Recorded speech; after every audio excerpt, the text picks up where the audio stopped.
We begin tonight at 11 following two big stories. We are tracking the first snow of the season and the coldest air we've felt so far. Plus, breaking news taking place right now here in Indianapolis. A baby is safe right now after someone stole a car with the child inside, and now officers are looking for the person responsible. Our Chase Howell has been talking with police tonight. We'll have that story for you in a moment. But first, winter weather arrives in central Indiana. We've got team coverage for you tonight at 11. Our Logan Gay will show us how road crews and Hoosiers are preparing for the snow. But let's begin with Angela about tomorrow's Weather Impact Alert Day. Angela? Weather Impact Alert Day, Scott, because of cold, wind, and snow. It's the first cold and snow of the season. The impact's 40+ mile-per-hour wind gusts, low visibility when we get those bursts of heavier snow tomorrow afternoon and evening, and wind chills in the teens and 20s. You need the heavy coat, and you need to allow some extra travel time, especially late tomorrow. We're already starting to see the first flakes fly across central Indiana, mixing with a little bit of rain north of Indianapolis along Interstate 65. This is just the beginning of some light precipitation in the form of some mixed rain and snow showers that will happen overnight through the morning drive tomorrow. Any accumulations early tomorrow look light early in the day. However, we are expecting some heavier, steadier snow with perhaps a couple of inches in the forecast. I'm going to continue the timeline and break down that snowfall map for you in just minutes. All right, Angela, we'll see you in a little bit. Right now, Indy Snow Force drivers are getting ready to head out and treat our roads to keep everybody safe ahead of the snow. Logan Gay joins us live tonight at 11 from a city salt barn. So, Logan, what's going on right now? Well, Scott, it's definitely cold out here, but you know what? At least it's dry. It's not raining or snowing right now. So currently I'm standing outside of the gate to Indy DPW that leads to a salt barn. And if you look closely behind me, you can see just how full that salt barn is right now. Now on X, DPW said that starting at 11 p.m. they will be deploying drivers to start salting the roads. So we have that to look forward to, and they said it will continue until tomorrow. Now earlier today, I stopped by Sullivan's Hardware and Garden to talk with people about how or if they're preparing for these winter weather temperatures. Hoosiers have been enjoying a pretty mild winter so far, but that streak is about to end as the first snow comes blowing in. I'm prepped already. I'm not prepped. Elizabeth Darrow and Olivia Williams are doing some holiday shopping at Sullivan's. They may be opposites when it comes to how prepared they are for the snow, cold, and wind, but they do agree on one thing. I think it's a beautiful time of year. I think it makes it feel more like the holidays are here, which is great since it's been 70. But this also means they'll have to start thinking of some other things too. The biggest thing is honestly preparing our vehicles. We live in an apartment, so we don't have a garage or anything. So it's more just making sure you have stuff to scrape the windows and, everything like that, and making sure your windshield fluid doesn't freeze. Pat Sullivan with Sullivan's Hardware says this first round of snow might not be severe enough for salt, but hopefully it will remind people to stock up before they need it. I think it's a good time to be thinking about what's coming, kind of remind you that, you need a scraper, you need a snow shovel, probably some ice melt. Do you need it tonight? Probably not. And as far as Elizabeth and Olivia, they say if you're going to be on the roads, just remember to take it easy. Just drive carefully. Be safe. Just look and pay attention.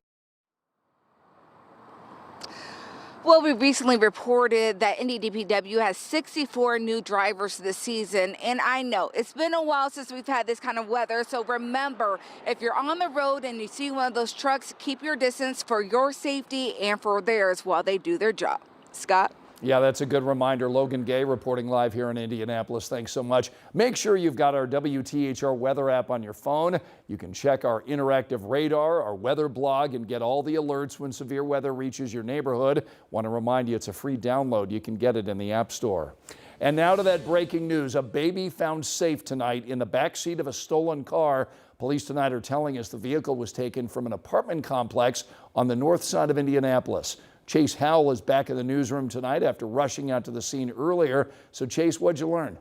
Scott, the most important thing is that baby is safe and unharmed. IMPD says it all started when officers were called to this apartment complex near 79th and Harcourt Road for a car stolen with a baby inside it. When police arrived, officers say they immediately notified all law enforcement in the area. IMPD even took to Twitter to alert the public with the description of the vehicle down to the sticker, something the department says was extremely helpful.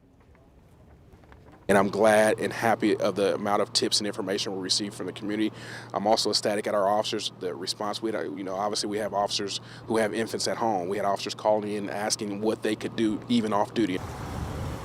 Police tell me the baby was found in the car about 5 or 6 miles away from where it was taken. As for the suspect, police say they were nowhere to be found. Scott. So glad that baby was found tonight, Chase. Thanks so much. And now to the man who's been arrested in connection to a murder back in July of 2023. Police say that Erica Pedroza was shot to death inside of her home in Canby near County Line and Trotter Roads. Police have now arrested her husband, Seth Smith Robinson. U.S. Marshals say they arrested him in Nashville, Tennessee, Tuesday, where he is currently being held. He is expected to be extradited here to Marion County and then booked for Pedroza's murder. A high school student at Perry Meridian accused of assaulting a classmate will not serve time in a juvenile detention center. That's according to the law firm representing the victim tonight. In a statement to 13 News, the attorneys say the suspect got a suspended sentence, telling us the court ordered the students to wear an ankle monitor and attend anger management classes. Tonight at 11, a former daycare worker in Westfield is facing allegations of abuse against a 3-year-old. Tisha Graham worked at a KinderCare. Tonight, she is facing criminal charges, including battery and neglect. Now, we just got the court documents in this case. Here's what they reveal. Another employee recorded video of Graham mistreating a 3-year-old boy last December. So we talked with the boy's mom. Caitlin Ramirez told us that police showed her the video of what happened. She says in the footage, she saw her son in a crib with a teacher grabbing him by the chest, then raising him to the ceiling while he cried. It's not something that you do to a 3-year-old, even if you're an adult and they're not behaving. You just still don't use their fears in order to get your way. 13 News stopped by that KinderCare today. A worker told us she could not make any comment. That KinderCare has been sanctioned by the state of Indiana because of this investigation. Our goal is to make our roadways safe, especially for our children. Tonight, there is a push to install new traffic cameras around our city, all in an effort to stop reckless driving. Here's the catch, though. Those traffic cameras are banned here in Indiana. And now IMPD is looking for legislative support. Police Chief Chris Bailey told us that red light and traffic cameras would help with traffic enforcement. But before cameras can go up, state lawmakers would have to give their okay. Chief Bailey told us something needs to change. He says traditional police work isn't enough. We're trying to find a balanced way. This is an unbiased way to place these devices and this technology in areas where data shows that there are issues. Now, you can find this kind of technology in cities like Chicago and Denver tonight. So here's the deal. If a camera catches a driver running a red light, a ticket is issued. But there are concerns about privacy. Chief Bailey told us he would hope to address that in the law. Time will tell. The next legislative session begins in January. Here's a look at the other stories making headlines right now. Tonight, the Johnson County prosecutor is weighing whether to waive a 13-year-old suspect to adult court. That teenager is now charged with murder and criminal recklessness in the death of another teen, 13-year-old James Davis. Investigators believe a group of kids were playing with a gun at the time of the shooting. The suspect is due to make his first appearance in juvenile court next week. The man who's accused of killing a toddler and a man made his first court appearance in a Marion County court. Tonight, William Pasco Young is being held without bond, and the judge in the case told him he could not contact the victims' families. He's charged with killing 3-year-old Armani Booker and 22-year-old Jay-Sean Johnson in August near 75th and Shadeland. Tonight, the Opportunity Education Foundation is pulling its application for a charter school in the Hamilton Southeastern School District. Last week, many people went to the school board expressing concerns about the charter.